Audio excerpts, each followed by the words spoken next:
Good evening. We are awaiting one more member of the Parks and Rec Advisory Board to get a quorum. He is on his way, so the meeting will be starting momentarily.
Okay, Mr. Chairman, time 6:35, and we do have a quorum. Awesome. Thank you, Thomas. Welcome all to the December 16th meeting of the Parks and Rec Advisory Board. I'll call today's meeting to order and a short roll call. Joey, Yes, here. Sean Michael, Here. Jason, Present. myself. Not with us are Esteban, Jamie, and Phil. So we have a quorum for today's meeting. If you would, we'll rise for the Pledge of Allegiance. Pledge allegiance to the flag of the United States of America and to the republic for which it stands, one nation, under God, indivisible, with liberty and justice for all. Okay. The next item on our agenda today is the approval of the meeting agenda, and I would like to make one modification and move item 8A under new business up to after public comment. If everybody's okay with that, that way our partners can join us and participate in the meeting at the beginning, and then we can cut them loose if they so choose. So I'll entertain a motion to approve the meeting as modified. Motion to approve, meeting change. Motion by Joey, Second. second by Jason. All in favor? Aye. So moved. In front of you are the meeting minutes from our last meeting on October 21st, prepared by staff wonderfully again. Had a chance to look at them. If there are any questions, if there are not, I would entertain a motion to approve the minutes from the October 21st meeting. I will make a motion to approve the minutes from the October 21st A meeting. motion by Jason. Second. Second by Sean Michael. All in favor? Aye. Aye. So moved. The next item is public comment. Public comment is a time for citizens to share information with the Parks and Rec Advisory Board and to provide input and opinions on any matter that is not scheduled for its own public hearing for today's meeting. Each citizen who chooses to participate must complete a comment card and submit it to staff prior to the agenda item being called. Please remember that this is not a time to engage the board in conversation. When your name is called, please come forward and speak into the microphone stating your name and address for the record. You will have 5 minutes for your remarks. The city encourages you to review the agenda, and if you wish to speak, bring your comment cards to the staff right now. Tom, is there any public comment? Yes, Mr. Chairman, we do have public comment. Oh, awesome. Councilwoman Bentley.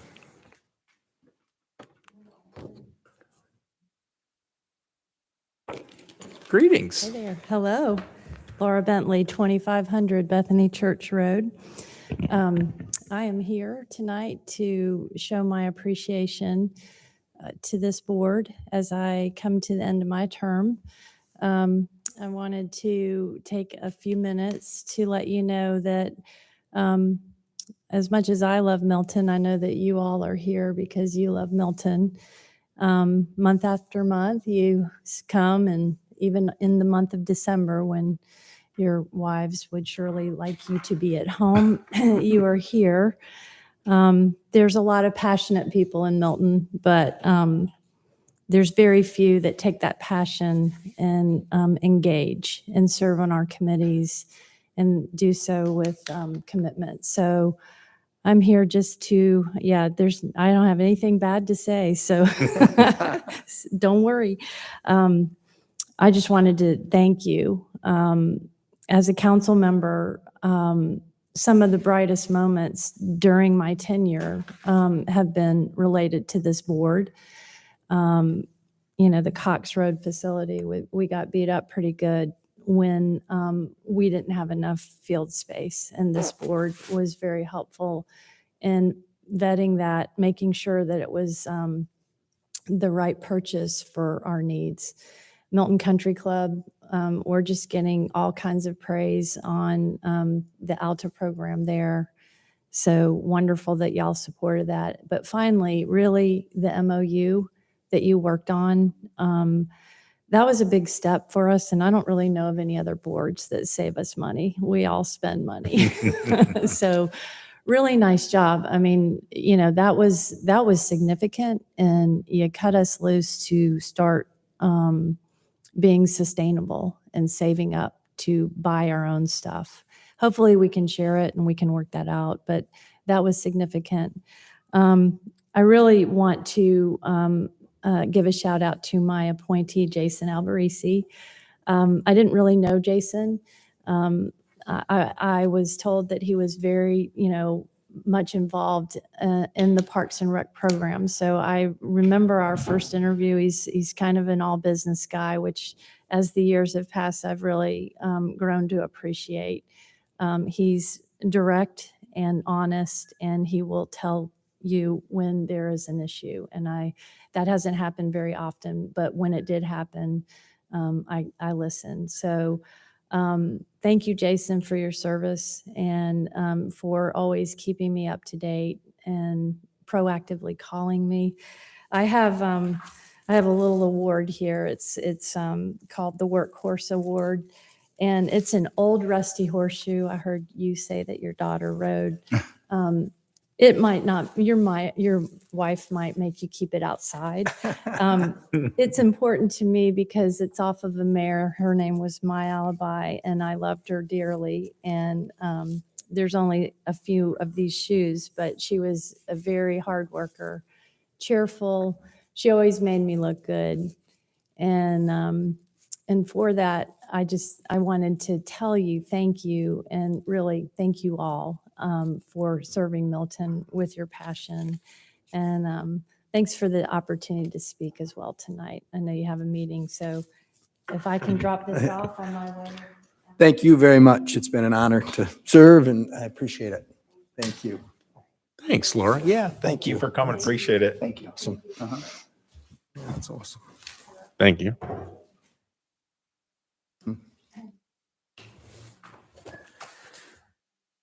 That in my long career, that's a first to have council people come and thank us for our work. So that's a special moment. So So- thanks, Laura, Yeah. for coming today. I appreciate that. I know Jason does as well. Absolutely. Thank you. Tom, any other public comments for today? No, Mr. Chairman, there is not any other public comment. Okay, so we will then move to the first item of new business, the universal registration periods. Tom, if you will. I did see our fancy sign up at Bell the other day. I'm sorry? I saw the sign up at Bell encouraging people to scan the queue. Oh, yes.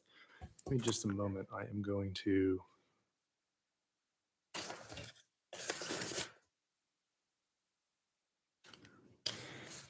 We're going to get the slideshow going here in a second. Okay. So staff has been kicking around this idea of some universal registration dates for programming. And we all realize that change is tough to swallow sometimes. And, while most programming probably wouldn't be affected hardly at all, we do have some programs where this might change their plans a little bit as to when they open registration. But the idea here is to have set dates for each season's registration to open. And the concept here is for us to be able to better market all of our programming and give those families that may have multiple kids more opportunity to be exposed to maybe some other programs they didn't even know existed. I was talking with our communications director, and he does have 4 kids, and he's like, man, it would make my life so much easier if I knew, when the summer camps opened, if they all opened at the same time, I could look and see what's available and know all my options. Mhm. And that's kind of the concept here. And that would also help pave the way for an activity guide that we can kind of roll out simultaneously. The dates would come first, and then we would have the activity guide come out, where it'd be another opportunity and another publication for our residents to cruise through and see throughout the year all of our program options that are out there.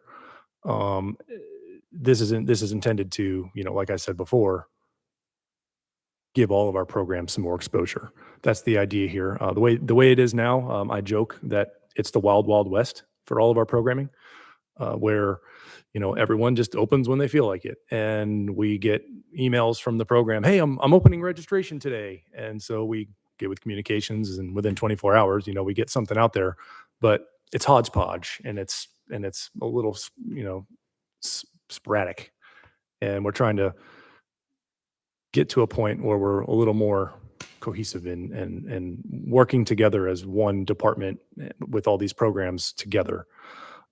These dates that you're looking at on the screen now are proposed dates. This is by no means set in stone right now. These were just kind of what we saw as more standard recreation practice, generally speaking, 6 to 8 weeks before the program starts. So while we do have dates down here, we do have some of our programs in attendance tonight, and we would welcome their feedback as to, their thoughts on these dates. But the idea here is to hopefully get the vast majority of them all on the same schedule. I know, we do have one program, football, for example, where their registration is extremely early for a fall season, and that's the way it is across the board. But I know a lot of the other programs here, we're talking about a matter of weeks to change, not months. So we're looking for some cooperation there on if we can get this moving in the right direction. Any questions for staff before we open it up?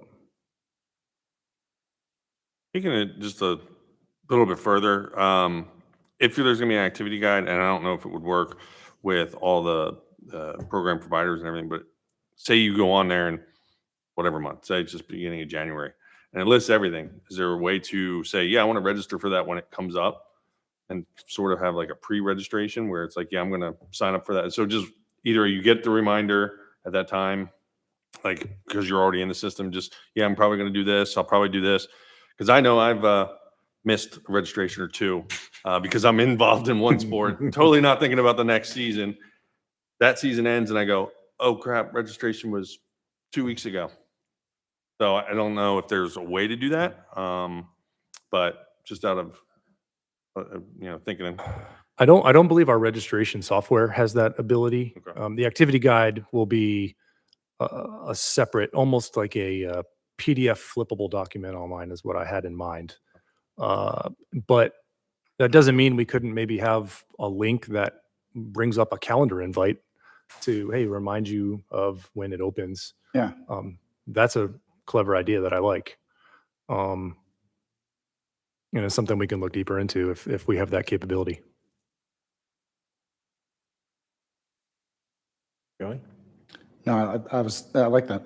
I'd like to hear from the providers because I'm concerned. My only issue, I'm curious what we do when they're not ready. So if you're having a universal date, They're always ready. right? So there's someone's going to be in a situation where they're not ready. How are you handling that? I'm curious about that, but I'd like to hear from the providers. Tim, do you want to come up, Tim? To the we have two mics in the front here on the tables. Sorry, this is the interactive part of the meeting. Thanks, Tim. Tim Gobby with Eagle Sticks. Hold on, we gotta I mean, get- these dates are pretty similar to when we usually open our registration. There's never been like a set time that we open it. It's just whenever we can get everything figured out and get it ready. But these are pretty similar to when we start. So I don't see any issue. I just, like the issue, not a really issue, but like one thing that we need to have like deadlines set to give us time to order uniforms is the biggest thing. It's like a 4 to 6 week turnaround and have time to plan and prepare. So I don't know if you guys have a close date that you want everything to close, but like for example, I mean, we've got our rec registration for the spring going on right now, and like we sent out another email reminder to people this week, like try to register by the end of the week, and then get it done before the holidays. Give us time to plan, so that should be enough time if it opens up second week in December. Yeah, that would be my only thought too, is that the spring one, because baseball starts that first week of February, right? And lacrosse starts that first week. Just from a planning perspective, both from our side of fields, that doesn't, because everybody registers at the end, right? So, and then from the uniform perspective, because we're in a similar situation, like for our advanced teams, we ordered uniforms this week for them. We'll always have people ask to register even after the program has started. Correct. We'll And we've start in always, February. I'll get emails. yeah. Mid-February, hey, I forgot, I didn't know, I just heard about it, and we try to get as many people as we can. And we always take until we're maxed out, and we usually get most everybody. We order a few extra uniforms, try to make it work when we can. So I suspect that the city's less worried about when you put the cutoff in place as opposed to when you just start it, so they can promote it's all beginning. Yeah. When you choose to end is when you choose to end. okay. I think that's whether it gets full or that's up to you need you. to extend your registration. Trust me, I've been there. Yeah. I mean, I would, Almost every season you extend. I would think the spring one, we'd want to at least maybe move from mid-December, or excuse me, to mid-November Okay. as a start type thing. And then you end a little bit earlier, just that way you're done, and just kind of shift it back the other way. Because again, with the season starting, just from a field resources standpoint, Yep. let alone uniforms and all that. And that way it would give you a good idea uniform wise if you were done in mid of January, first week of games, or March. Yeah. That last column is just when the season typically begins. It's not a closing date. It's Got it. Let's not get those confused. Yeah, you can set your closing date Oh, so you can set the closing date anyway. whenever anytime you want to close. I think I the gotcha. city's trying to just y'all start at the same time. So if people go to this guide, you yeah. see. Because Here's I a- think, So if it all open, so if you don't mind when it closes, No. that's probably, but I still think it, Yeah. maybe, that would. February a little is It's not quite spring, but you're right. Yeah. It's It is early not the spring, but It's early I spring. think Right. most of the providers probably just being around a lot of them have, the main issue with when they have to close is usually because they have to order uniforms. correct. And yes. depending on, I know NFL, that's been a long lead time and they try Sure. to close it by June 1st. And that's why they usually start a little earlier. Baseball, I know takes a while. Mhm. Sounds like, lacrosse is at least 4 weeks. I mean, Mm-hmm. so, I think if you can start a little earlier, then they can all just kind of close it when they are getting feedback from their providers for those uniforms. Yeah. I'll defer to Mr. Coleman on the winter as he's the only representative of a, well, no, we got Terry here. Yeah. How do we feel about the fall from the program standpoint on the opening? Is that enough time? Do we want to go earlier on that as well? That would be when we would typically open our fall registration. About that time that's listed here? Okay. That's right around the time.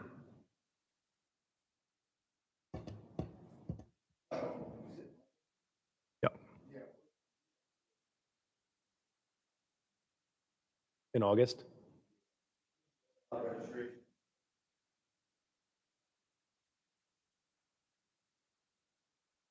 I would actually be curious. Terry, could you come up here? I think you're one of the off the normal calendar. Yeah, you're an off the grid registration. We might have to. When do your spring, summer, fall, and winter? When are those registration periods for USTA and Alta? It varies. I mean, there's no kind of Because rhyme. they set those registrations. You don't, They set right? the registration, but they're also kind of like yours where you can sign up early with me, and then that way you're on there, especially the residents. So if I get the residents, obviously get first choice. So you could work into the schedule because they I could sign could. up. Yeah. I could totally. Is it a lot more work for you if they register with you as opposed to through? No, that's what I do now. Oh, okay. So it's not anymore. And it has to be because I have to approve, because we're limited, we only have 4 courts, so I'm limited, I'm already maxed out on my teams. So if someone comes and let's say they're a beginner player, but I only have an advanced team, I'm really sorry. Yeah. But Yep. that's my dilemma. So I have a good dilemma and a bad dilemma where, the signups aren't so much an issue. So the way they set it up is totally fine. Doesn't bother me at all. So are those dates? They're on the screen now. They Yes. should be. Are those dates at least prior to what you usually do, or are they after? One is the winter. The ladies actually, I'm doing a Tuesday league now, and they actually start in November and then my other Alta teams, my mixed, my juniors, all start in January. For winter? So that's the only, yes.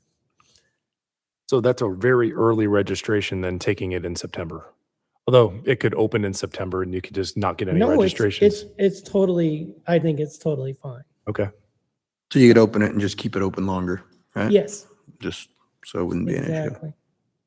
You So- could call January tennis a spring sport. Right, Just exactly. move Yeah, it. That's what lacrosse and baseball do. Exactly. Well, Sprinter. actually, if the winter, Sprinter. if they make the playoffs, that goes until late March. Yeah. So that's winter. I mean, so- you might consider taking it out of the winter and putting it in the spring Good. for the purpose of when they play. but That's something we can talk yeah, about. I think they would know, how it's set up now, where they contact the city and then they contact me. Mm-hmm. And so if this was the guideline, I would clue them in on exactly when the sign up is. So Yeah. it wouldn't be, for me, it wouldn't be a problem at all. Good with that. Good. Kara? Kara's with Rush Union, the adult soccer group. Okay, so I'm a little different because ours is just for the adults. My issue is trying to get them to even register on time, let alone early. Of course it is. So I'm just gonna Of leave course that it is. caveat It's right the there. society we live in. Yeah, if I Um, recall, if y'all take registration a lot sooner to the start date. It's I do. I 6 open weeks or things a up month way away. early just because people are in there for other things, and then they might just go in and register and, make it easy. Honestly, for the fall, I would move up the registration opening just so that you can catch the people in mid-May before they're out of school and they already have it. I just know with my youth program, I always get, especially we're so transient here, you have so many people moving in. And if you're from up north, your schedule is completely different. Like when I say spring and we start in February, the looks that I get, that's the one that I would open up as early as possible because you still have the moms talking at the bus stops and all that. Hey, did you do this? For me, my issue is trying to get the adults to register in a timely manner. Where the next time late fees are being added and So, and then we'll see So, what so happens. maybe what we're looking at here is opening registration very shortly after the previous season kind of wrapped up. yep. Maybe that next week or something like that. And that's what I actually open up the registration either the week before or the week of the end of Yep. the previous program. Yep. So that it's in there. Like for rec, when I do it, rec registration is open on that last day. And so everybody knows. And if you want to all be on the same team, to register early enough and whatnot. And I cannot wait for pictures of what Cox Road is going to look like. We are all super excited for multiple reasons. Mhm. So, and once we get pictures, I think that's also going to kind of boost And I even think around the community, because a lot of people don't even still know about, when you say Cox Road facility, they're like, where? And it's something that Milton needed. So amazing. And that's from a parent perspective, by the way, not an administrator. Yeah, because like spring registration, I open up my spring registration is by Halloween. Yeah, and we start mid-February. Summer, I have them open by end of February, the latest. And like I said, fall, I open up early, way early, just because you have a couple of months of people vacationing, not in town, that kind of thing. And then the scramble is on. And personally, I hate having to turn kids away. And so, I'm like spinning on my head at that point, trying to get everybody in. And then, winter. Since we start in November, I always have mine open in August, but that's how I do it. I can tell you the youth registrations, of course, fill up quickly as opposed to the adult registrations. Sure. Yep. They just drag their heels and because they'll play either way. So I think one advantage of this unified version and the conversation we're having and an activity guide is the city then can help promote, right? In addition to your promotion, then is any participants locked into the city's feeds, the city's reminding people, in addition to you all the providers, the city's kind of saying, hey, it's open now. And I would expect that whatever dates get locked in, then the city's got a communication plan to be hitting the citizens to say, here's your reminder. So it's another effort, another hand Absolutely. behind your registration. So, because I know when I was president of Little League, a neighbor would always pull up and go, did registration close? Can I still get in? I mean, it always happens. So That was March. there's always somebody in the back end, like Sean Michael described, and there's always people in the front end who jump in early, and then there's just trying to move the middle. So I totally get it. And it could be a cross promotional opportunity too, where we could send out something to all of our programs. Yep. For that saying, season. hey, look here, let's not forget our registration's opening, and we can include links on the emails that you send out for the entire activity guide. That was my question. Could you take the providers' links and put them into the communication effort from the city, from the activity guide, from any other And postings? then we could do it right? vice versa too, though. Yep. Because all of our program providers now, we don't use the emails for promotional use Right. that we get from our program providers. We just use it for the survey. But we can tap into our program providers and have them promote their programming To other and the other and programs. even if it's just a 1 or 2 sentence at the end, here's the activity guide for the city of all the programs, Yep. not just ours. Yeah, I think that's a And if win-win. everyone did that together, it should help everyone's registration. Yeah, Yep. absolutely. Absolutely. And then everybody knows registration is going on now. Hmm. Yeah. No, I think you could raise the water real quick. An early registration discount is also, even if $5 or whatnot, that actually helps on the back end.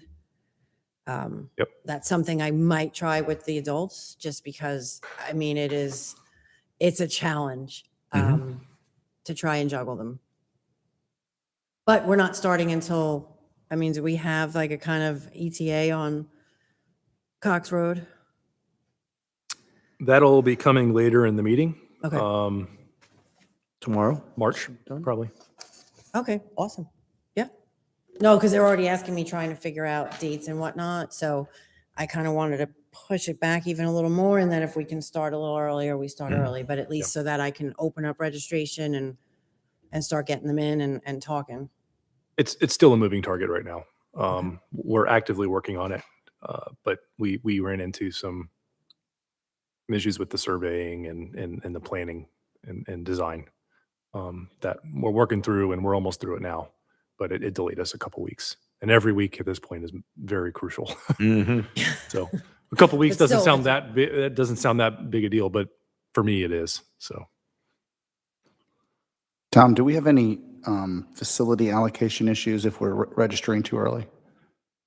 The reason I ask is so when we register, you look at dates and you want to make sure your kids are available for whatever dates. And if you're registering for Tuesdays and Thursday, days, but that's not available. Will those things be known before registrations? Is it too hard or? I'm not following the question. So when you're registering Rephrase it. for lacrosse, for example, Yeah. as parents, we may have kids in multiple sports. We may be doing gymnastics on Monday and Wednesday. Uh-huh. And if we're registering for a sport without an understanding of what day it is, that the registration for that time frame for your age group, whatever it might be, will that be an issue? I don't foresee that being an issue. Okay. No, I think we'll be able to. I think field allocation. Yeah, I mean, will be- currently we don't put out what days. No. So but you register blindly on that. Yeah. And we do get emails that say, hey. Once you're in the middle of it, hey, Yeah, I like this gotta word adjust. doesn't work or, Right. and if that's the case, then we'll refund them. Like if it just doesn't work, Right. then we'll refund them. But we don't publish dates now Okay. of when practices. Do we know, she just mentioned early registration. Do a lot of our program providers do an early registration period with, a discount to get more people to sign up? Do we know? I wouldn't say a lot, but we do. Yeah, you I do. know. I know. Hopewell Baseball does. Kim, do you do it an early? I thought maybe you did. Has any of the other smaller programs done it? No. So Hopewell does it. They do. Yeah, and it's I think it's- successful. I heard today that they have 650 kids already registered for spring. Yeah, they're going to be probably over 800, I'm assuming.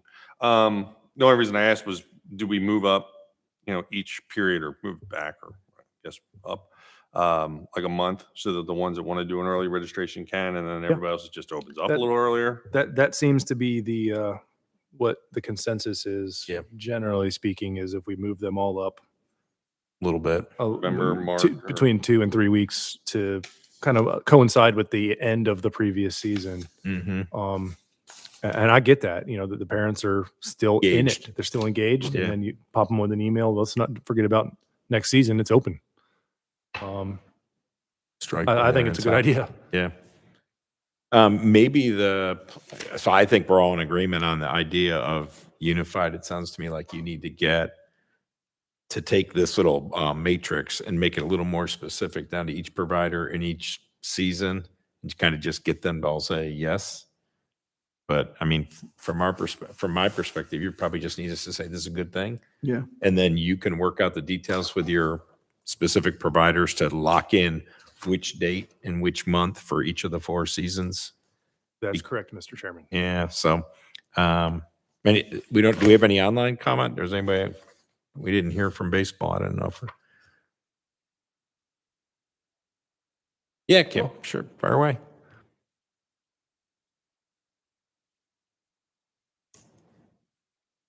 I'm Kim Coleman with Halftime Sports.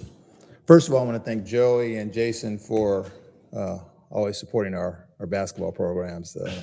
You guys are fantastic. And I know your daughter it's not her main sport, but She loves it. She loves it, Yes. yeah. And also Coach Godby, because even though he's like the lacrosse champion of, high school every year, he always encourages his girls to play winter rec basketball. So it's always greatly appreciated, Tim. The registration, is this in unison with Alpharetta and Roswell? I mean, are we looking to do like the same type of timeline? as Same they're going? concept, not necessarily the same timeline. It's very similar to it.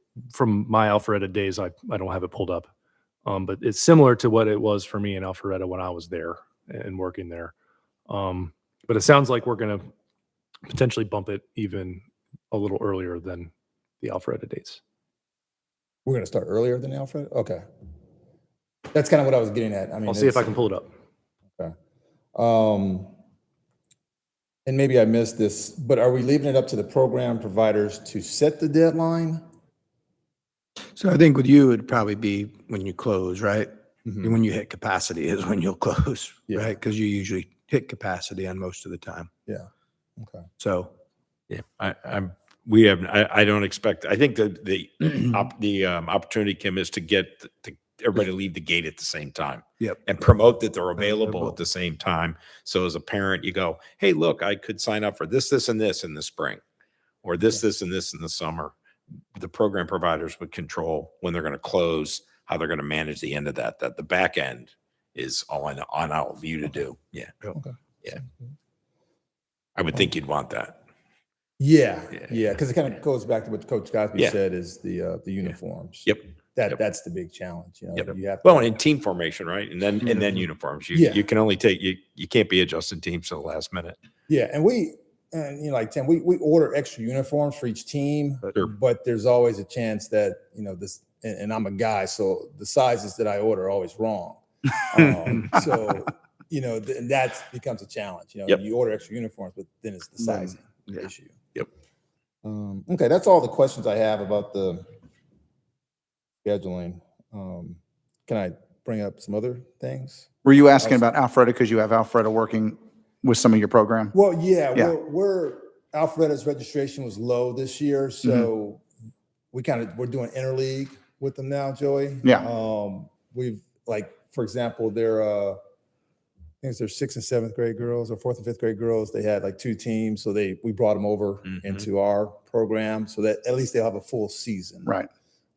But being the competitive person that I am, I want to always have the upper hand and you want to start registration before they do. I don't want them to start before us because I don't want anybody to, leave us or Oh, yeah. Right. even though they have a Yeah. program. It sounds to me like we'll be ahead of everybody on almost every sport. Yeah. And you have better uniforms, so. Joey, that's why I love you. Jason didn't comment on our uniforms this year. no, my I kids guess, huh? my kids were happy. They're happy? Yeah. Okay. All right, They're good. blue and red. Can't miss too far on that. Right? We actually, we have 2 Milton High School interns that selected the uniforms. Nice. They're seniors at Milton, so we go to the youth to There you go. Smart. do that. So, You had something else, Kim, you alluded to? yeah, it has nothing to do with registration, but one with scholarships. We offer, we've given a couple of family scholarships, but a few years ago before the pandemic, and Tom, correct me if I'm wrong, I think it was GRPA that offered the programs money for families that we scholarship. Is that something that is going to be back on the table, or has it been discussed, or was that a one time? Not this season, no. Well, I mean, I'm not meaning this season, but is it something that's going to be back on the table, or was it just for that? particular year? We're financial aid. We're working on a financial aid program with the city internally, and it has been budgeted, and I'm just working with legal right now to make sure we button it up, and then it'll go live in the next month or 2. This is something that Tom and Thomas and I have talked about a lot, and we just need some guidance. Out of every 100 families, we have one or two that are just horrible, just nasty. They send nasty emails. They send nasty, I don't know how they get my cell phone, but they send nasty text messages. And to be honest with you, my first thought is to toss them out until Thomas kind of talked me off the ledge. But we struggle with that, and again, it's less than, it's 1% of, the families that we have in there, but they're loud and they come to the mayor. They go to the mayor's wife, they come to Tom and Thomas, and it gets escalated, and it handcuffs us, because we know as a board and as a city, you try to appease everyone, and as a program provider, we try to do our best to appease the families as well. But those folks, and I hate to quantify them as those, but it becomes a challenge, just a challenge. So if you guys have any ideas, suggestions, comments about it, I mean, I'm always open to hear how to handle it, because again, it just wrecks my day, and I throw it towards those two guys, and it just becomes challenging. Challenging, yeah. It becomes, to be honest, challenging to keep them in the program. Yep. Because they're not just mean to me; they can be disrespectful and unruly to their coach. Yep. So, I will say on our side, we put everybody signs a policy, code of conduct policy, which happy to share with so both players and parents sign off on it for the parent and player expectation. And we have thrown people out like, hey, you're in clear violation of the policy. but Right. Jason, But they do that. They do that during registration. Okay.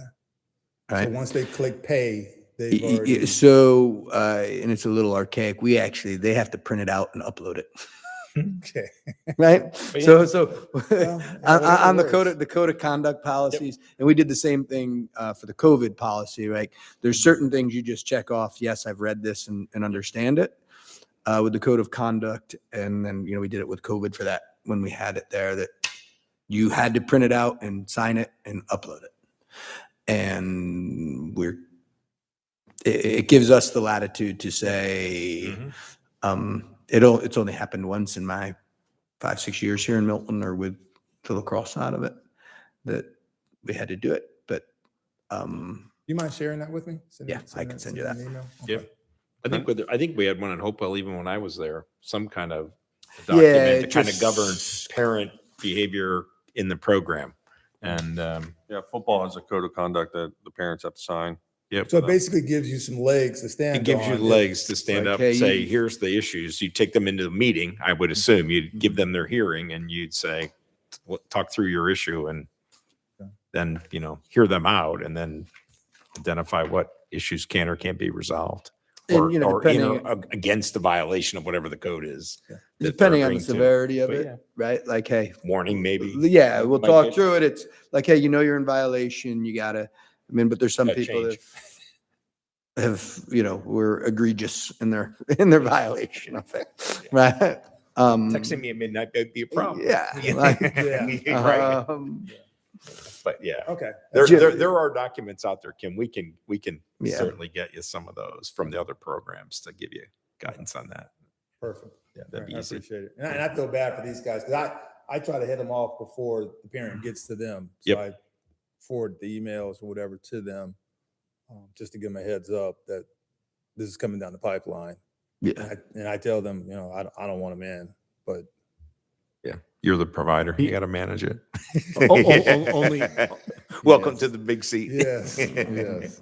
Kim is very proactive, and to be fair, only 5% of them actually do reach out to me Yeah, or no, the city. we've seen it Whenever all, something yeah. comes up, Kim's always forthcoming about it, and it's terrific. And it's not unique to basketball. It's not unique to any sport. It's endemic in the city of Milton. There will always be someone, just to say it, that will decide that the first level of complaint is to call an elected official who is so far removed from the Yeah. issue at hand. And then we all end up dealing with it. So it's not new from that perspective. We can certainly talk some more, help you with that.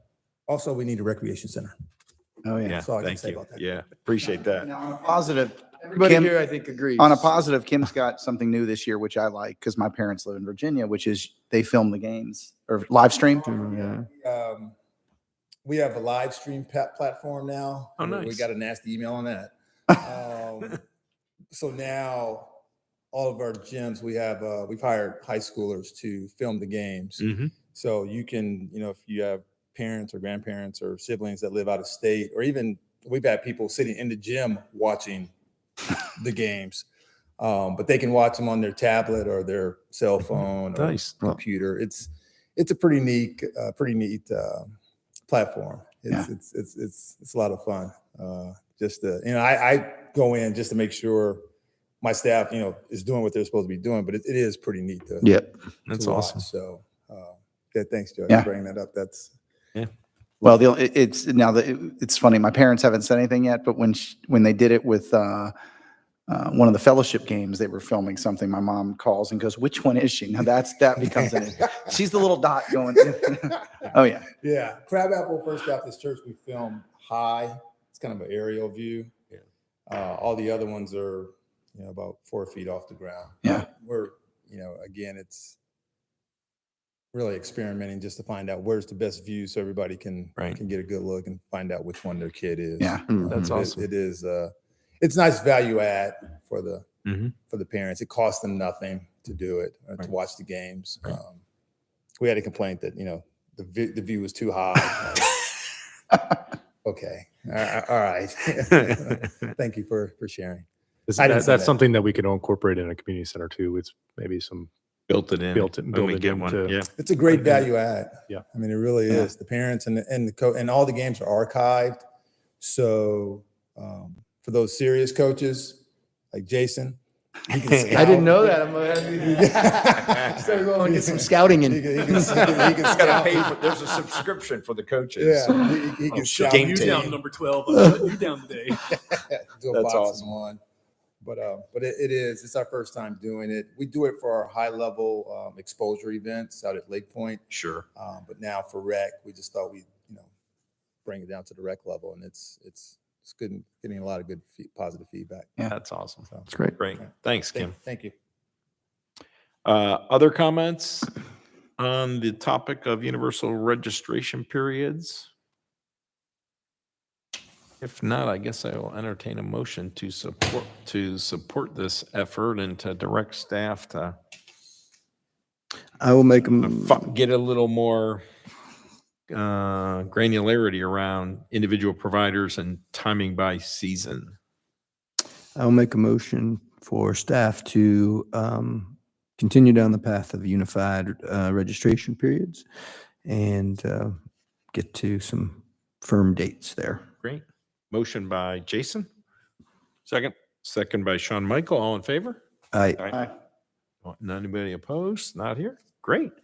Thanks to our providers, Kim, Carol, Tim, for showing up today, for your input. Appreciate it. I think this will be another way for our program providers in the city to partner even more. And hopefully we can help everybody drive awareness and registration numbers. So thanks. I think it's a great effort. Next item on the agenda is move back to committee reports. All right. do we want to defer to our folks that are here to give their own report? We certainly could do that. I'll start, Mr. Chairman, with Hopewell Baseball. Really, the only report I have is what I've already said previously, that, the registration is about 650 right now for the spring, and early registration just ended on the 10th. Awesome. Tim, you want to speak up about Eagle Sticks rather than have your representative speak for you? Anything to share with us?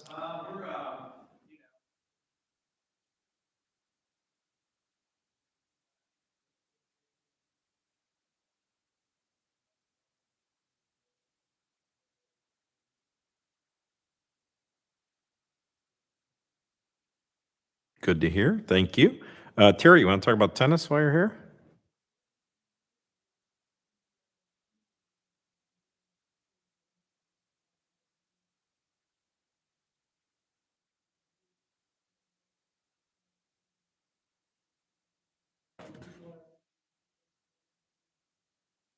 Yeah.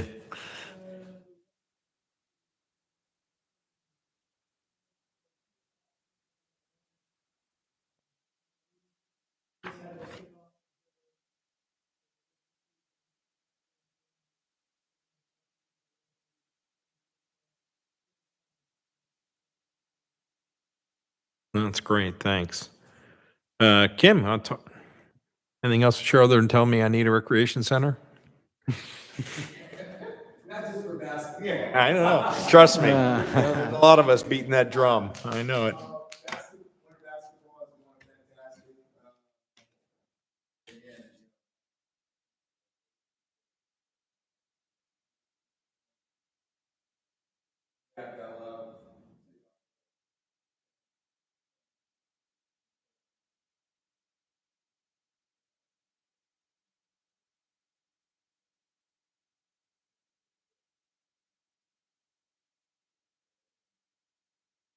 Mm-hmm. Good. Good. Soccer.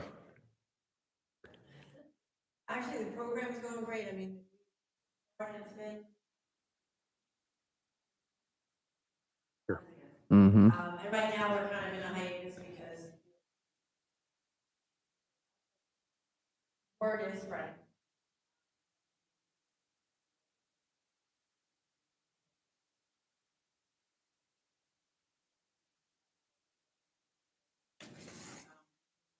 And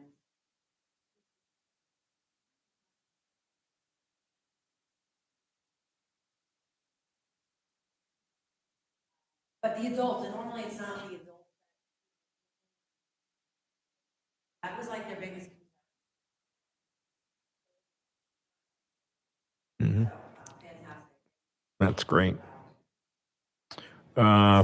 Football. Football season wrapped up last month. I know for tackle, the program had a really good year. I think second, fourth, and fifth graders made it to the championship, and I think fourth and fifth won. And I mean, there was multiple teams within the playoffs on all age groups. So I think it was really a good year. There was a lot of teams actually. I think there was 4 in fifth grade, 3 in fourth grade, 2 in third grade, and 1 in second grade, which is typical.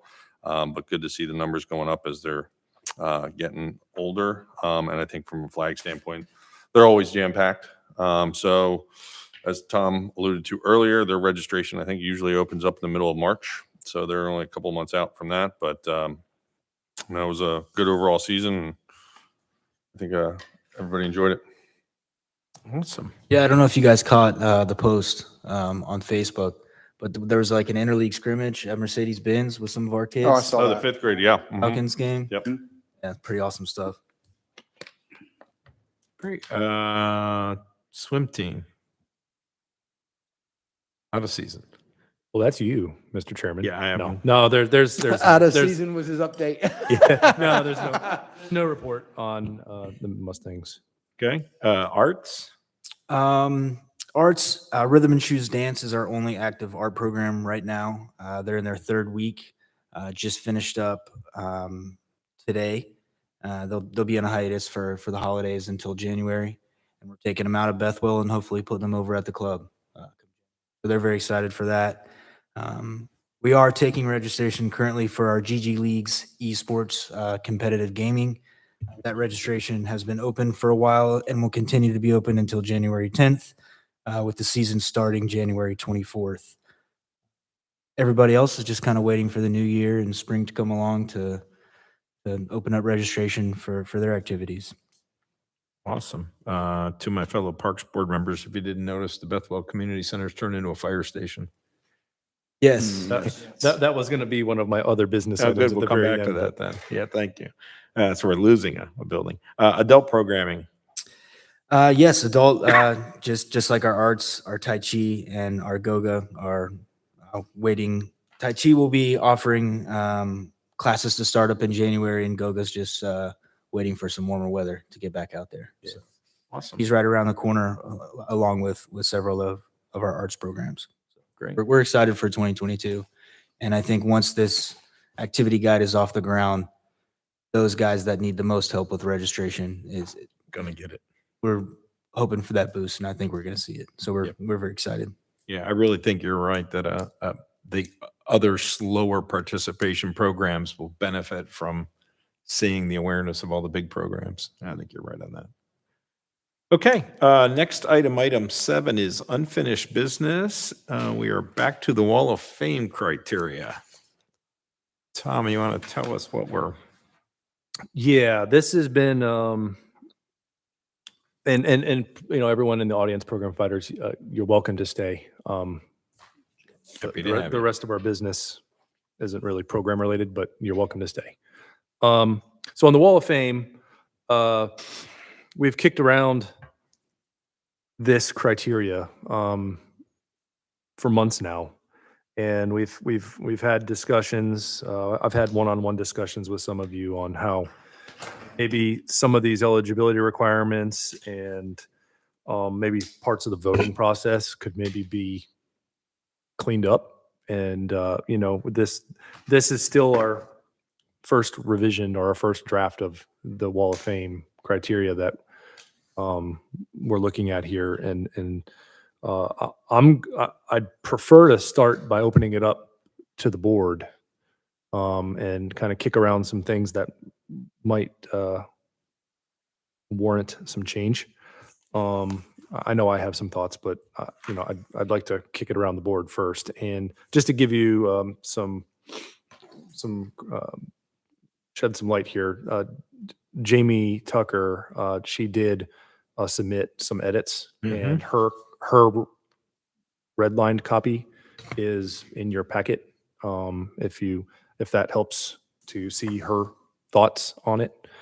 But I think at this point, Mr. Chairman, I'd like to open it up to the board and see where y'all are at, and we'll on staff here, we'll take notes. Awesome. So there are really big buckets, right, to the Wall of Fame process, eligibility, the process, the voting. I'm looking at it. I haven't, and I looked at this when Jamie wrote it, and haven't looked at it in a month. So I'm trying to get my get reacclimated. What we're trying to do is to get to revise. One of the current issues is, as people are nominated, they linger for a long time, right? And so we're voting on all of them in their entirety, and the list in another 2 or 3 years for people behind us could be now 30 or 40 people you're trying to force rank. So one of the, and I don't know how well you guys have read it, so jump in at any time, but one of the things that Jamie took out in the process, but we didn't fix or didn't address, was the issue of putting people on the ballot and they stay there for 7 years. Well, we redlined that out. We didn't say what we're going to do after they've been nominated and not win. So one of my concerns is we got to have some kind of way to drop people off. Right. So if 7 is too long, then we need another number rather than just strike the sentence. Well, is there a way to, you know, say it's 5 years, and then, or if, you know, depending on how many numbers we get, where if for 3 consecutive years, they're, you know, a certain percentage of the pile at the bottom, that they just fall off automatically after 3 years if they're, you know, in the bottom 10% or something. So that's a good thought, because just going back, I know that for the last 2 years, there's been somebody that's on there and literally they give 110%, and they, you know, and there's one line, and I always rank them last, and it's not because I don't, but like, great, he volunteered and helped. I got, you know, 20 other people that do that aren't up there for it, right? And so, and I think they typically end up down towards the bottom every year of that ranking. So you have to be at a certain percentage to get to stay on. Out of curiosity, with the people that get put on, are they, so the next year, like say we have that one where it's just a one-liner, are they able to go back and edit their submission, or is it just going to stay that same way for? We've had submissions be resubmitted, Oh. and I did add the new Material. data. And update the. Yeah, I did update it. But no, I mean, Is there like a screening process to get onto it? Like when people submit them, is it just whoever's submitted gets shipped over to us, or? we vet the best we can. Okay. We try to verify. Now, when someone says, "Hey, I just gave 110%," okay. Yeah, And maybe that's and you're touching on something that I wanted to bring up is maybe we need to tighten up the eligibility to where he gave 110% or she gave 110%. You just don't make it, right? And But you don't you're- even make the voting list. you don't even make it onto the list. Exactly. So Because if I'm reading through here and it's like, must have participated in a recreation program. Okay, they did. Now, The sometimes tricky part that's- is how do we decide what beyond the recreation level is, right? So maybe the eligibility isn't so much it, but maybe there's a questionnaire, right? And here are the 3 questions we need you to answer, right? So you want to, I want to nominate you, right? Contributions to or what you did in the rec program, right? And whether, and if their answer is 110%, and I think from a high school standpoint, right, it was, hey, what'd you do in high school? What'd you do beyond? What have you given back to the community since? Right. And you kind of put it in those buckets of, so, there's the opportunity for somebody that's given back to the community, that maybe didn't ever play in a sport here. Right. But hey, maybe somebody built the rec center or built the, right, and did something and was instrumental in that. And yeah, they deserve to be on that. In that boat, right? So maybe it's just how the application isn't just a free form, right? Whatever you want, right? It's very directed to, hey, this is what, what they did as as a participant, right? This is what they did as a coach, or this is what, and there's some very specific, and it's free form within that, but there's a specific criteria. I've also had the thought of maybe having 3 members of PRAB be as part of that vetting process, where when we get one in, we send it to these 3 individuals. And if we get 2 no's out of the 3, That's fair too. they drop off of the ballot altogether.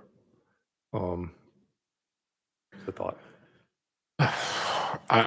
Because I have a hard time being the judge and jury on the staff level. Yep. As to who makes it and who doesn't. I think it would be we're jumping back and forth between eligibility. I got a couple comments there, but on nomination, I think it would be reasonable.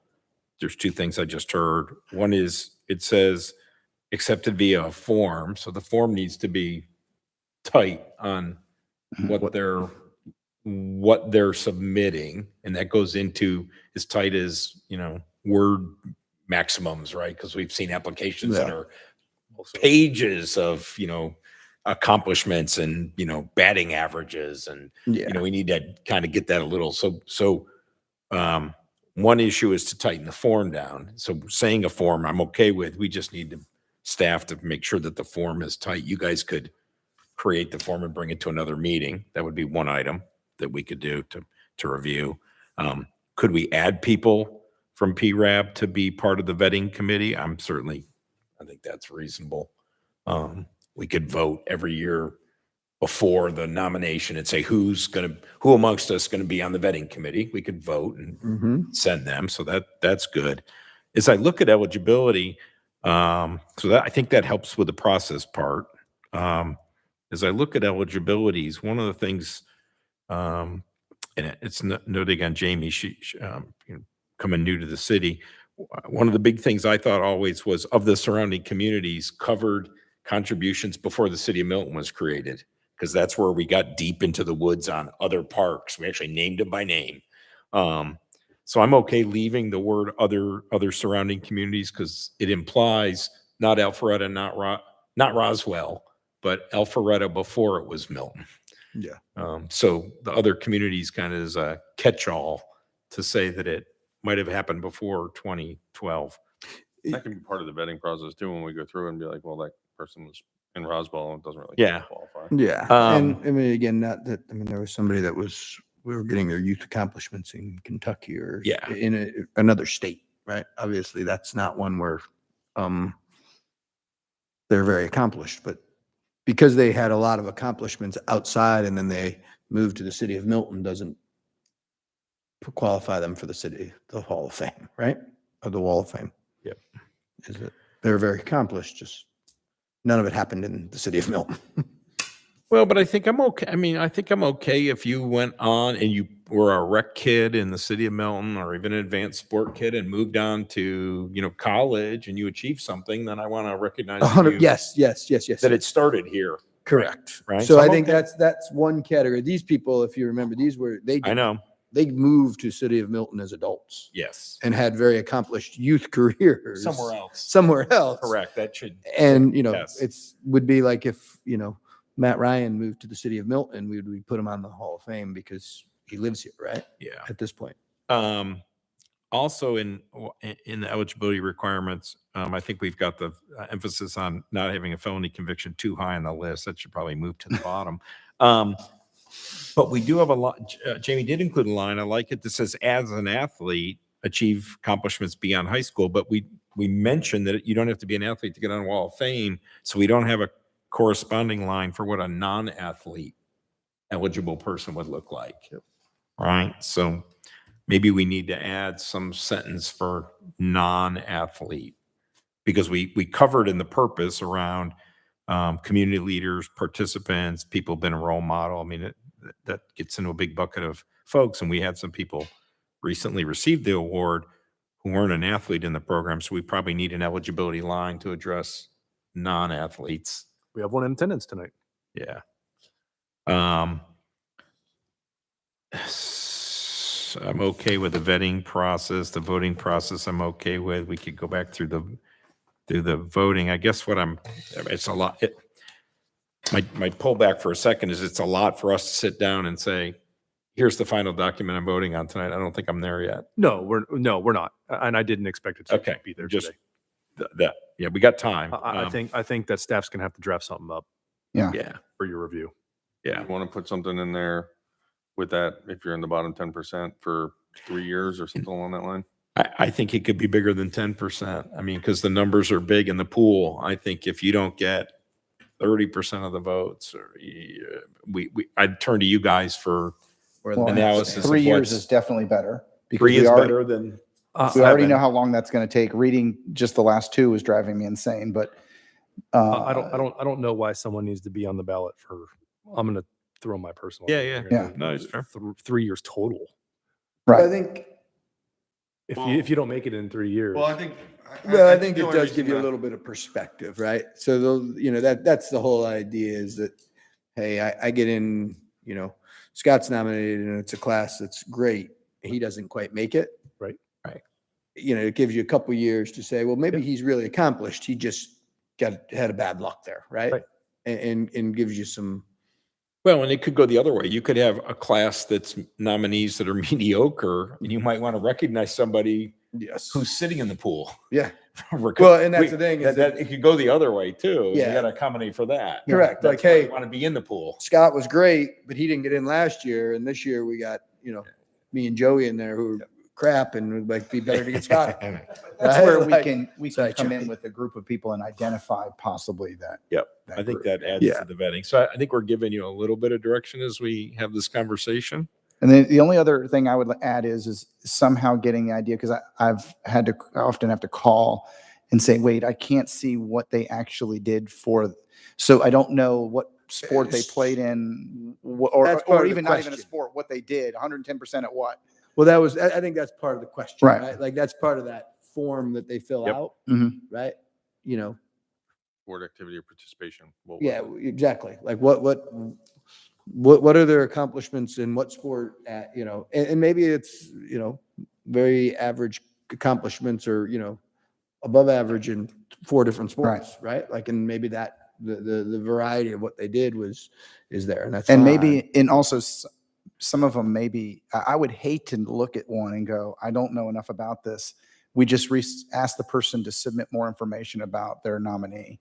Because there's some that I'm looking at it going, it sounds like they're great, but I don't know I can't really see compared what to they, the others that are Right. overwhelming in the evidence. especially when it comes Well, I into the think- coaching or someone who's done something that wasn't an actual athlete, but you're looking at going, well, it sounds like, I think there was one on this last one. I was like, he sounds great, but I don't know exactly where and what he did. And they kept mentioning how they did this one thing for this one kid. Well, I'm sure he did that for everyone. Or she, he or she, I I think think- that's where if we have that questionnaire or a little bit more Tighter form, structure, tighter input. tighter input. Yep. Right? It's easy to go back and say, hey, or maybe everyone that, maybe there is that feedback of like, hey, you were just off. Maybe you just need to beef this up a little bit and figure out where else. And I think over time, again, just the limited experience there is that there'll be, over time, you'll see, somebody will submit it and you'll be able to say, look, here's what I'm going to tell you that they're going to look at, right? You don't have enough information here. Right. I mean, you can just kind of as, before it ever gets to any evaluation, right? If there's the form there. Yep. And, again, I go back to the high school as like, the committee looked, somebody, when I submitted it for somebody, they said, that's not going to get past the board because of this, Right, right? Like right. you need, Yeah. you need more details, you need more stuff there. Yep. And then, okay, it's an easy fix for that person right away. We could do that. So I'm reading the voting process. It says 60% of possible points allowed or available. So is that between the 9 voters? Is like say there's 30 points or 30 people. So you 1 through 30. So is that saying that there's 270 max points available? You'd have to get 60% of that. So 162 or whatever it ends up being. Mm-hmm. Okay. So we could have a class that's either through the roof, like where you could have a lot if everybody picks top 10, basically saying they're 30 through 20. You could have a large class or you could have no class. That's if correct. We're all scattered. Yes. 60 too low, or has that been kind of just from reviewing over the last couple of years when we've gone through it? We've had between 5 and 7 each year. Is that? Yeah. The question is that, I don't know, out of how many did we have last year? There was a bunch on there, right? last, Like how many we voted on? Do you remember? Well, there's a lot, because you had a couple years. 14, 15, 18. 18. a lot.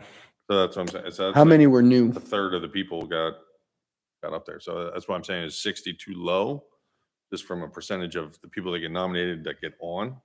Well, I think that's part of the issue of you cut the pool, cut the legs off. If you have, and so we're changing the rules in the midstream. So that's part of the challenge. So people who've been on the list are just there because the current rule says 7 years. So the base is growing really big. Yeah. If we change the rules and next year 10 people fall off automatically because they didn't meet the 60% of the last 3 years, if we go there, then all of a sudden it's concentrated the votes better. Okay. So I think it's a moving target in the transition when we make the cut. But I've heard a lot of good discussions. I've heard a lot of good points. Tom, Thomas, Emily, you need more from us on topics, or do you come back to us with Are we good with the scoring criteria of the 1 to Yeah, we didn't. scoring them 1 to however many nominees there are? I did receive a couple this past year that I had to send back because I got zeros for some. And, Yeah. we I got will to say that be, one of them was we got to be mine. consistent. No, and I- We have to be consistent on what the scoring, because if you're Correct. throwing zeros in there, then it's going to throw off the entire formula. Correct. No, I did think- resubmit. I did think it's- resubmit. I mean, I don't know I how did else to. resubmit. I don't know how else to do it, but force rank them. I don't Yeah. know. I mean, if they're on the list, they got to be. Force I ranked. personally feel it's the right thing to do. Yeah. What we're doing now, but If my hope is that in the next year and years beyond that the list gets tighter, so we're not force ranking 18, we're down to 10, and Yeah. it makes more sense to us. Yeah. That's where I'd like to see us get to. So I think the Okay. force ranking is the right voting. So if you want to come back to us with a clean copy of a proposed new wall of fame. Happy to look at it in advance of the next meeting. And We will email it out prior to the January meeting. yeah, so we can all have at a least chance to week out. really lock and load on it, and that would be a Yes. great service. So thanks. And Jamie's not here, but I mean, I give her a lot of credit for jumping in and Yeah. tackling this, because a lot of us have talked around it, and she took the yeoman's task of yeoman. Did I say yeoman? She took the task on of making the first edit and getting it moving. So that's a huge step. So great discussion. So we'll table motion to table Wall of Fame criteria till next January.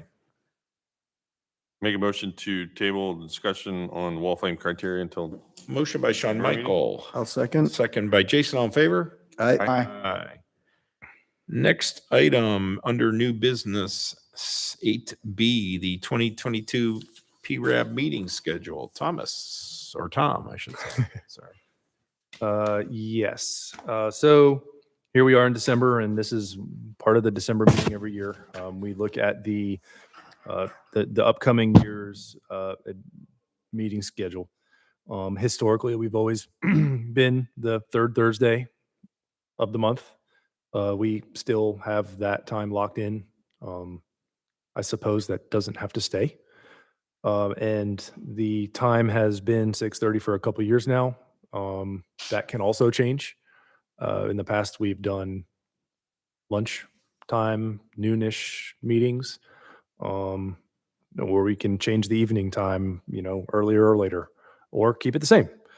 I know we do have we're going to have a little bit of turnover on the board this upcoming year. So, I don't know how we want to handle the year when we don't know, Yeah. the overall availability of potentially 2 members. But I'll pass it on to the board. Staff's fine with whatever the will of the board is.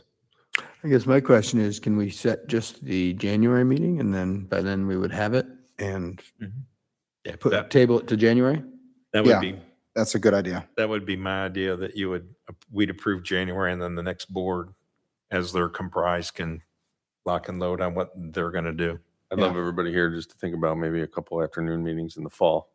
Football really messes with my schedule and I was just about to ask if I knew you had mentioned that once before.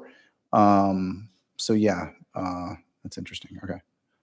Yeah, I would. So you're saying keep January this same time? Yeah, I think we keep this January meeting as is, and then we move to Yep. look in. are we making a motion just to approve January and table the rest of the months? Correct. That's a motion by Jason to confirm January as the third Thursday and revisit this as unfinished business or I guess it's new business in the new year. Do I hear a second? Second. Second by Sean Michael. All in favor? Aye. So moved. See that in January. Next item, number 9, city staff reports and communications.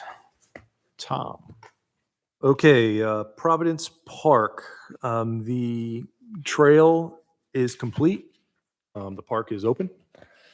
The pier is complete, and it is also open. The trail winds through from the parking lot down to where the old pier was. We constructed a new one there. It's a 1/2 mile ADA asphalt trail. It was beautifully constructed. There was very little impact to trees. You were walking on pavement, and you still feel like you're in the woods. I'm going It's- tomorrow. You're going tomorrow? Mhm. It's really, the trail is really cool. At the grand opening, we had Charlie Lancelot, who is the house right before Our you pull neighbor. in. It's the neighbor to the park. And I had him at the grand opening, and he was just raving about it's the nicest trail in North Fulton, not just Milton and the whole area. It's the nicest trail. People are going to be coming here like crazy. Wasn't that his concern? Didn't he speak early on when we were going Yeah. through that? Yeah. He had a Yeah, concern. he's been to these meetings. Yeah. Mhm. Yep. And the pier is just outrageous. I mean, it's big. And, we had the mayor throw out a first cast at the grand opening. Nice. And, you can fish off that pier, although, the water level was low on the day we were there. You could actually look over the end of the pier, which is 30, 40 feet out, and see the bottom of the water. Yeah. But it's just stunning. And I'd encourage anyone to go out and just take a walk. It'd probably take 20, 30 minutes to walk the trails. So you walk down to the pier, and then there is a new trail that's a natural trail from the pier that kind of completes a loop. There was a trail over there. It was the red trail. And we pulled that trail away from some of those neighboring properties because as you were walking down, I with my long arms could have touched the fence essentially. So we pulled that trail a good ways away from those property lines to give those neighbors some privacy. It's stunning. And I'd recommend anyone to go out there. Any questions on Providence? I'll send pictures tomorrow. Former Milton Country Club. I'll start with the building. The restrooms are now open. It's open to our tennis teams and to anyone who rents the tennis courts.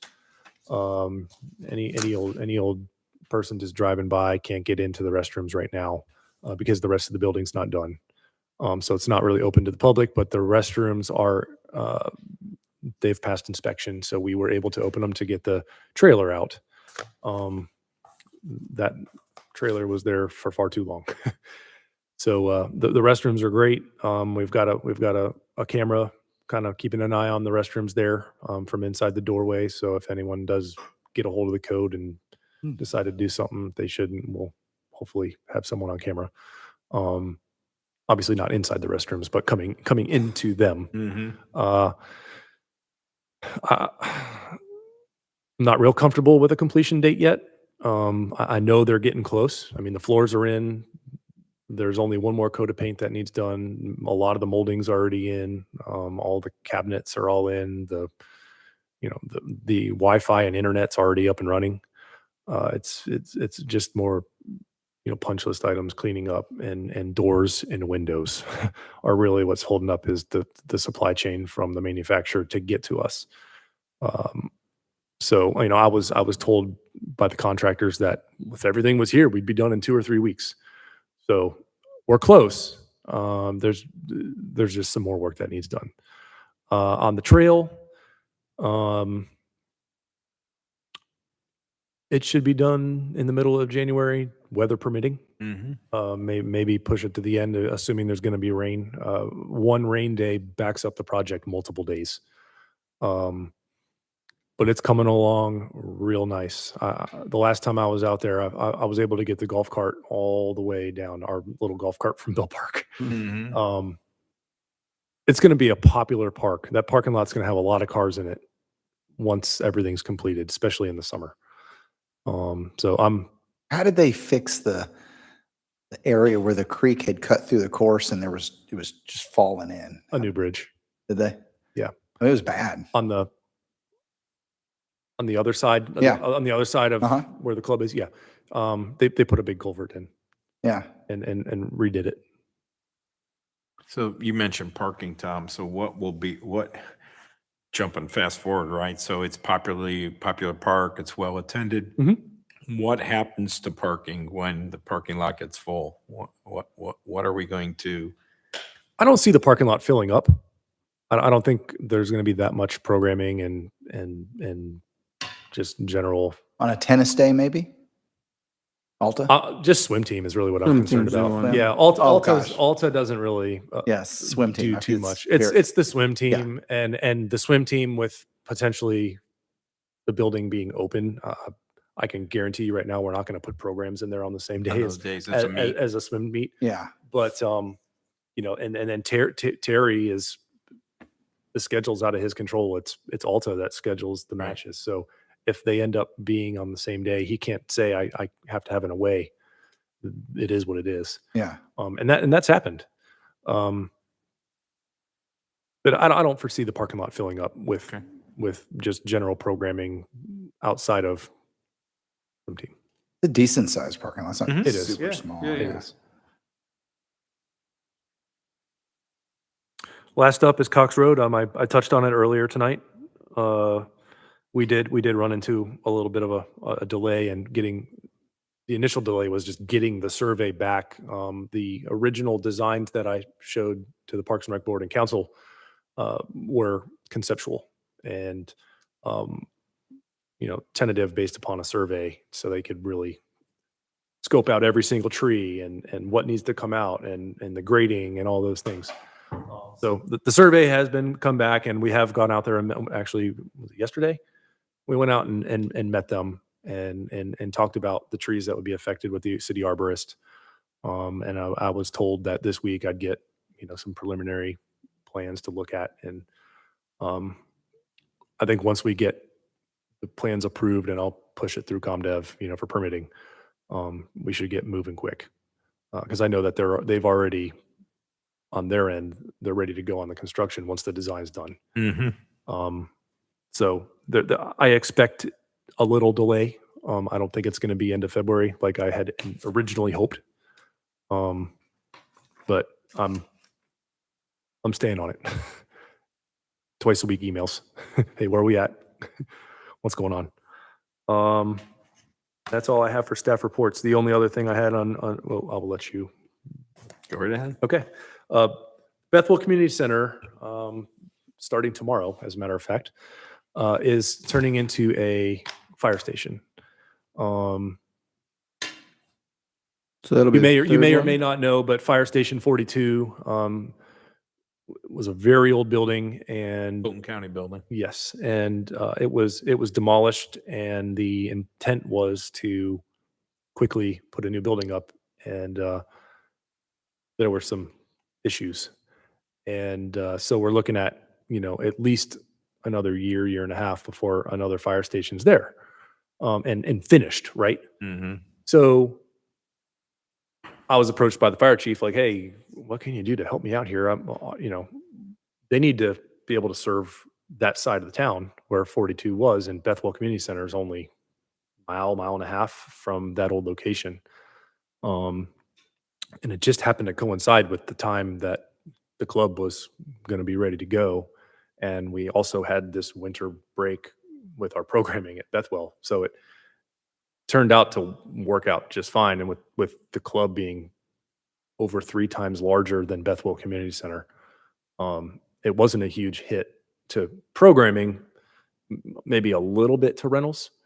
So we opened our doors, and they're going in tomorrow to start the switch over. They're going to put some partitions up, and they're going to build a bay outside for a truck and everything, like a covered little shed. So it's and apologize, are they still going to build where the old one was? Yeah. Mm-hmm. Yeah, they are. And so this is a temporary? It is. Got it. And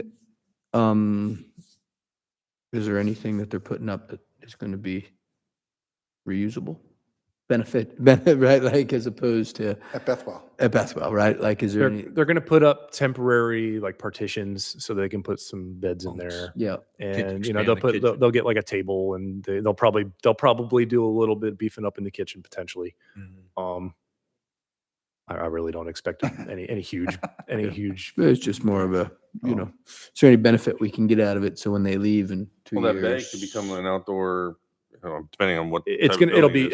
they'll be able to take it down, take it apart, and move it somewhere. I was just saying, So it it could could be go like a anywhere. big picnic area or something for them to have. Yeah, I tables was or thinking, something outside picnic afterwards. table, or even if it was depending on what it looks like. It'll it could probably be- look like a metal carport kind of thing. Yep. Just I was gonna say, just carport, four covered. posts and cover so it doesn't get hit by the elements. Can we negotiate that we get it and we can cover up some batting cages, and then you have indoor batting, right? Like you have a There you little go. bit weatherproof batting cages, help Hopewell out there. Have to see the size of it. Yeah. Just tell them to put a basketball net in there. You have Oh, a yeah, half yeah. court thing. It'd be great. Pave the parking lot for us. They were out, the other one, they were out there playing all the time. Right? Yeah. I mean, so, They may do some things over there just because they're there, an eye on right? Like, you know, We'll keep an eye on it. I don't know. Yeah, I know we had nothing to do with it on Parks and Rec, but that traffic circle has really helped traffic get into Bell. I mean, Mhm. you have, we would sit on Thompson. Yeah. Oh, yeah. And it was like danger zone, Yeah, and yeah. it has been awesome. Now they're getting the other one over by Bethany Bend and they're Yeah. starting to work that one. Great. Thanks for the staff reports. Any other business for Parks and Rec Board in our last meeting of 2021? Any new purchases down the horizon for rec centers or land or anything potential That you're allowed to talk about? that you're allowed to talk about, that we've heard, you know, that's, no? No. Okay. We are seeking property, looking. but I couldn't say too much about, I mean, I can't say enough about Kim's basketball program. It's fantastic. The girls love it. Yeah. Great. That's the one I forgot to sign up for. Oh, it's great. I signed up for the last couple of years and then this one football and then I was like, oh man. And it's just, he does a really good job. Yeah. Awesome. Well, I have no other business. I will make a motion to adjourn. A motion to adjourn by Jason, Second. second by Sean Michael. All in favor? Aye. All right. So moved. See you in 2022. I gotta save my